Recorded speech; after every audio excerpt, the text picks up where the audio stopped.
சங்கரா TV நேயர்களுக்கு வணக்கம். இன்னைக்கு நம்ம எம்ஜிஎம் டாக்டர் நேரம் நிகழ்ச்சியில நம்ம கூட இணைந்திருப்பது நம்ம எம்ஜிஎம் ஹெல்த் கேரோட senior consultant in obstetrics gynaecology and fertility specialist doctor Vanitha Sri ma'am மற்றும் senior consultant in obstetrics and gynaecology doctor Dakshayini ma'am தான். ஸோ அவங்க கிட்ட இன்னைக்கு நம்ம நிறைய விஷயங்களை பத்தி கேட்டு தெரிஞ்சுக்க போறோம். ஸோ வணக்கம் ma'am.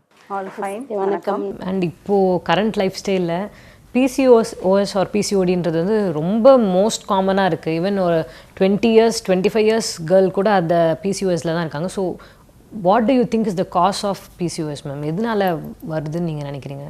Polycystic ovarian disease or morphology, இது வந்து it is a one of the ovarian காசஸ்னால வரக்கூடிய ப்ராப்ளம். இது வந்து ஓவரீஸில் இருக்கிற அந்த சின்ன சின்ன நீர்க்கொப்பளம் மட்டும்தான் நம்ம பார்க்க முடியாது. இது ஒரு சிண்ட்ரோம் மாதிரி. ஸோ சிண்ட்ரோம்ங்கிறது வந்து இர்ரெகுலர் பீரியட்ஸாக இருக்கும். ஓவரீஸில் சிஸ்ட் இருக்கும் ஸ்கேன் பண்ணி பார்க்கும்போதும்.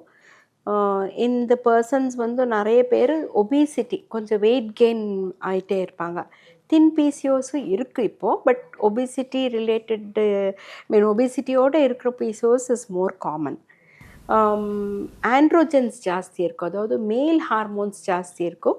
அதனால அவங்களுக்கு வந்து கொஞ்சம் நிறைய அந்த hair growth, unwanted places, male pattern hair க்ரோத்ன்னு சொல்லுவோம், அந்த மாதிரி இருக்கும். பேல்னஸ், மேல் பேட்டர்ன் பேல்னஸ் இருக்கும்.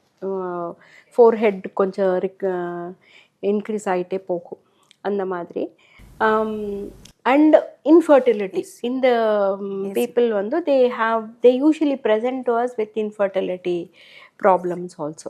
So it is all depending on the ovarian pathology. Why இந்த சமயத்துலலாம் வந்து ஏன் இந்த மாதிரி ஜாஸ்தி அப்படின்னு நீங்கள் ஃபீல் பண்ணிங்கன்னா, one is it can be genetic, அதாவது அம்மாக்கோ ஆண்டிக்கோ பாட்டிக்கோ இருந்திருக்கலாம்.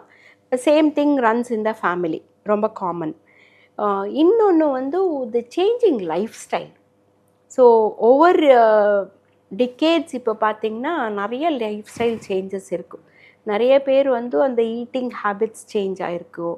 Two much of carbohydrates, too much of sweets and savouries, அந்த மாதிரி லெஸ் எக்ஸசைஸ். ஸோ நீங்கள் 20-25ன்னு சொன்னீங்க. நான் ஸ்கூல் கேர்ள்ஸை பார்த்துருக்கேன் who have polycystic ovaries, who have irregular periods and who are like very obese. 90 yearsல ஒரு child வருது, 7வது கிளாஸ் 8வது கிளாஸ் படிச்சுட்ருக்கேன். பீரியட்ஸ் வந்து வந்தது ஒரு தடவை வந்தது, அதுக்கப்புறம் 6 மாதத்துக்கு ஒருக்கா இல்லை 3 மாதத்துக்கு ஒருக்கா தான் வருது அப்படின்னு சொல்லிட்டு ஸ்கேன் பண்ணால் பாலிசிஸ்டிக் ஓவரிஸ் இருக்கும். So it is so common amongst the society. அந்த சோஷியோ எக்கனாமிக் இதெல்லாம் இதில் அவ்வளோ வந்தது மாதிரி எனக்கு தெரியல. எல்லா கிளாஸஸ்லும் I am seeing PCOS. So basically it is the lifestyle changes which is helping a lot. ஒன்றும் whether it is a small girl or a girl seeking fertility. So எல்லாருக்குமே வந்து 2 things the medicines எழுதுறதுக்கு. ஏன்னா நிறைய பேர் 3 மாதக்கால periods வரல, 45 days period வரல, pregnant ஆகுனதும் எதிர்பார்த்துட்ருக்குறவங்களுக்கு every time இது வந்து ஏமாற்றமாக இருக்கும். இது they don't get their periods, they keep checking urine pregnancy card, but it keeps telling negative. So அந்த மாதிரி. ஸோ ஃபஸ்ட் திங் இஸ் முதல் 1 and 2 நான் வந்து diet management, diet modification, exercise எழுதிட்டா அதுக்கப்புறம் மற்றதெல்லாம் எழுதுகிற மாதிரி இருக்கும்.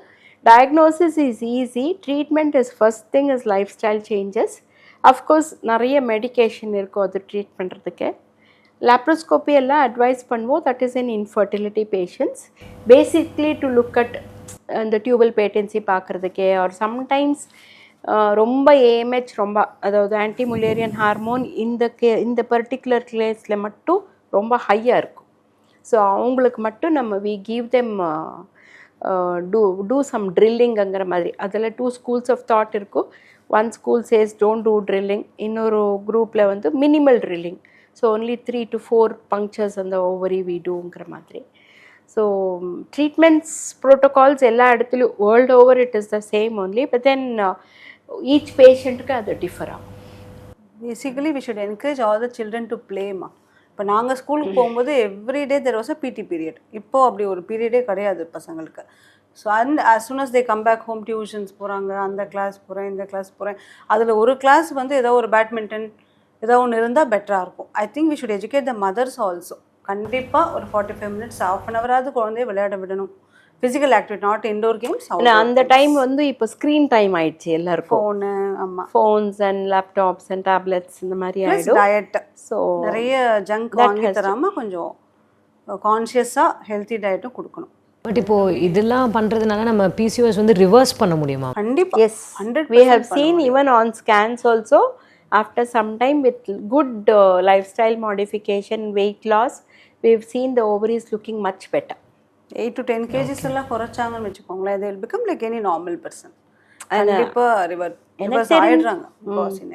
எனக்கு தெரிஞ்சு நிறைய பிசிஓஎஸ் பர்சன் அவங்களுக்கு பாலிசிஸ்டிக் ஓவரி ப்ராப்ளம் இருக்குன்னு தெரியாமலே ப்ரெக்னென்ட் ஆகுறாங்க.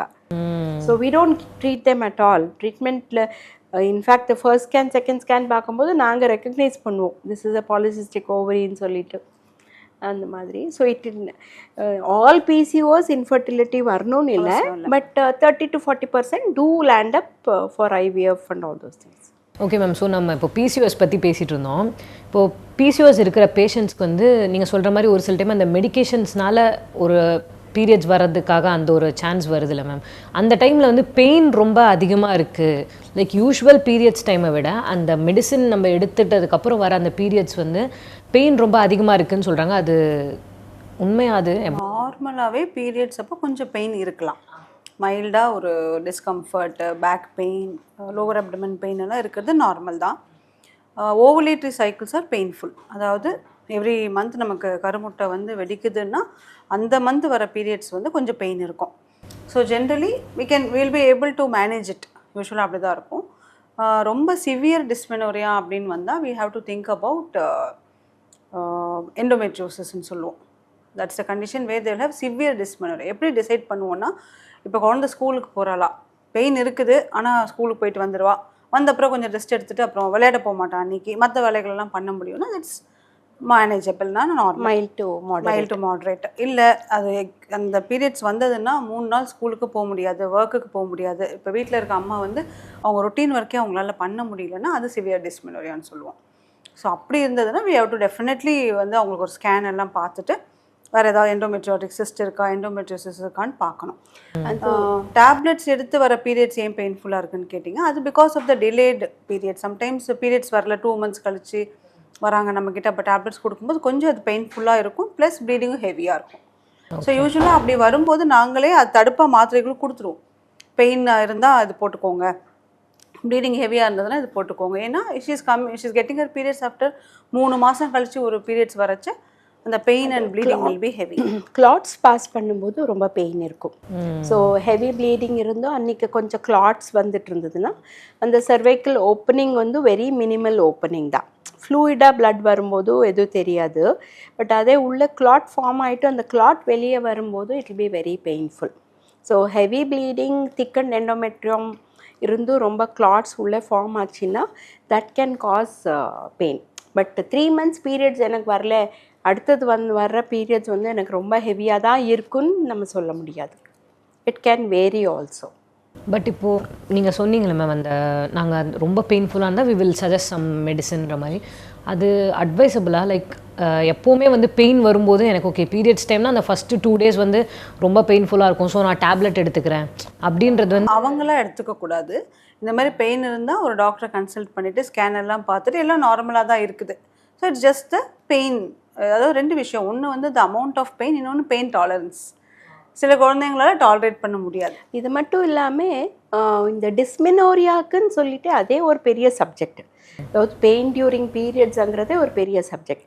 ஸோ அதில் ப்ரைமரி செகண்டரி எதுனால வந்து உங்களுக்கு பீரியட் பெயின் வரலாம் அப்படிங்கிற மாதிரி இருக்கும். ஸோ ப்ரைமரியில் வந்து சும்மா அந்த யூட்ரஸ் நல்லா ஸ்குவீஸ் ஆகிட்டு ப்ளீட் ஆகும்போது, அதிகமாக ப்ளீட் ஆகும்போது கூட கிராம்ப்ஸ் வர்றதுக்கு சான்ஸ் இருக்கும். மைல்டு மாட்ரேட்டாக இருக்கும், இல்லை சிவியராகவும் இருக்கும்.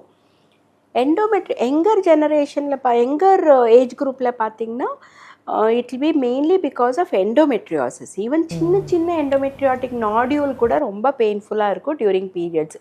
ஏன்னா அது வந்து கர்ப்பப்பைக்குள்ளார இல்லாமல் டியூப்ஸ் மேலேயோ கர்ப்பப்பை மேலேயோ இல்லை பெல்விக் வால் மேலேயோ அது ஃப்ரெஷ்ஷாக ப்ளீட் ஆகும். ஸோ அந்த ப்ளீடிங் வந்து can cause sort of severe pain. அதிலே வந்து grade 1, grade 2, grade 3 அந்த மாதிரி போகும்போதும் பெரிய பெரிய சிஸ்ட்ஸ் இருக்கும், சூடோசிஸ்ட்ஸ்ன்னு சொல்லுவோம். அது கூட சில டைம் ரொம்ப பெயின்ஃபுல்லாக இருக்கிறதுக்கு சான்ஸ் இருக்கும். இதெல்லாம் வந்து பை ஸ்கேன் தான் நம்ம டயக்னோஸ் பண்ண முடியும். Married women after 1 or 2 children பார்த்திங்கன்னா அடினோமயோசிஸ்ன்னு ஒரு கண்டிஷன் இருக்கும். அதாவது கர்ப்பப்பைக்கு உள்ளேயே அந்த வால் லெவல், அதாவது மயோமெட்ரியத்துக்குள்ளேயே வந்து உள்ளுக்குள்ளே அந்த எண்டோமெட்ரியாட்டிக் டிஷ்யூ உள்ளே ட்ராவல் ஆகிட்டு அங்கே வந்து ப்ளீட் ஆகும். ஸோ யூட்ரஸ் வந்து அப்படியே ஒரு குளோபுலர் ஷேப், ஒரு நார்மல் பேர் ஷேப்பாக இருக்கிற யூட்ரஸ் வந்து அப்படியே ரவுண்ட் ஷேப்பெல்லாம் ஹார்டாக இருக்கும். நான் எங்களுக்கே வந்து ஆப்ரேட் எல்லாம் பண்ணும்போது it will be such a thick hard uterus மாதிரி ஃபீல் ஆகும். So adenomyotic uterus also severe pain இருக்கும். ஸோ இதெல்லாம் வந்து by scan and by their history நம்ம டயக்னோசிஸ் பண்ணும்போது we will be in a better position to treat. இப்போ இதெல்லாம் எதுவும் இல்லைன்னு ரூல் அவுட் பண்ணிட்ட பிறகு அந்த மெடிகேஷன்ஸ் கொடுக்கலாம். So once in month 2 days 3 days எடுக்கிறதுனால பெரிய சைடு எஃபெக்ட்ஸ் வராது.